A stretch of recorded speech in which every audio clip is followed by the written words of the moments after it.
ओम श्री परमात्मने नमः। भागवत गीता के 15वें अध्याय में श्री कृष्ण अर्जुन के बीच में जो संवाद है वह पुरुषोत्तम योग के नाम से जाना जाता है। अथ पंचोदशो अध्याय। श्री भगवान बोले, आदि पुरुष परमेश्वर मूल वाले और ब्रह्मा रूप मुख्य शाखा वाले जिस संसार रूप पीपल के वृक्ष को अविनाशी कहते हैं तथा वेद जिसके पत्ते कहे गए हैं, उस संसार रूप वृक्ष को जो पुरुष मूल सहित तत्व से जानता है वह वेद के तात्पर्य को जानने वाला है। उस संसार वृक्ष की तीनों गुणों रूप जल के द्वारा बड़ी हुई एवं विषय भोग रूप कोपलों वाली देव, मनुष्य और तिर्यक आदि योनि रूप शाखाएं नीचे और ऊपर सर्वत्र फैली हुई हैं तथा मनुष्य लोक में कर्मों के अनुसार बांधने वाली अहंता, ममता और वासना रूप जड़ें भी नीचे और ऊपर सभी लोकों में व्याप्त हो रही हैं। इस संसार वृक्ष का स्वरूप जैसा कहा है वैसा यहाँ विचार काल में नहीं पाया जाता, क्योंकि न तो इसका आदि है और न अंत है तथा न इसकी अच्छी प्रकार से स्थिति ही है। इसलिए इस अहंता, ममता और वासना रूप अति दृढ़ मूलों वाले संसार रूप पीपल के वृक्ष को दृढ़ वैराग्य रूप शस्त्र द्वारा काट कर उसके पश्चात उस परम पद रूप परमेश्वर को भली भांति खोजना चाहिए, जिसमें गए हुए पुरुष फिर लौटकर संसार में नहीं आते और जिस परमेश्वर से इस पुरातन संसार वृक्ष की प्रवृत्ति विस्तार को प्राप्त हुई है, उसी आदि पुरुष नारायण के मैं शरण में हूँ। इस प्रकार का दृढ़ निश्चय करके उस परमेश्वर का मनन और निधि ध्यान करना चाहिए, जिसका मान और मोह नष्ट हो गया है, जिन्होंने आसक्ति रूप दोष को जीत लिया है, जिनकी परमात्मा के स्वरूप में नित्य स्थिति है और जिनकी कामनाएं पूर्ण रूप से नष्ट हो गई हैं, वे सुख दुख नामक द्वंद्वों से विमुक्त ज्ञानी जन उस अविनाशी परम पद को प्राप्त होते हैं।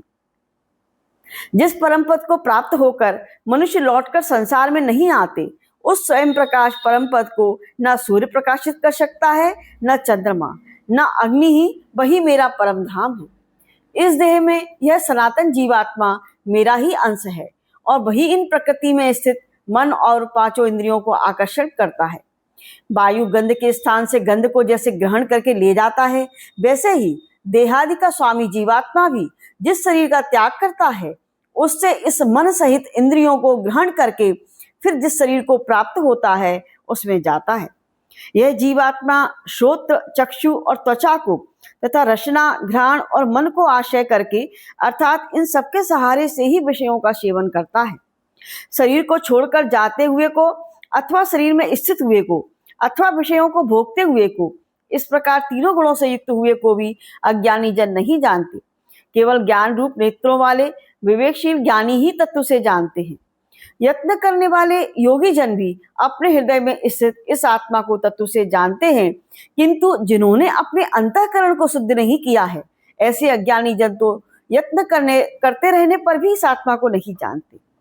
सूर्य में स्थित जो तेज संपूर्ण जगत को प्रकाशित करता है तथा जो तेज चंद्रमा में है और जो अग्नि में है, उसको तू मेरा ही तेज जान और मैं ही पृथ्वी में प्रवेश करके अपनी शक्ति से सब भूतों का धारण करता हूँ और रसरूप अर्थात अमृतमय चंद्रमा होकर संपूर्ण औषधियों को अर्थात वनस्पतियों को पुष्ट करता हूँ।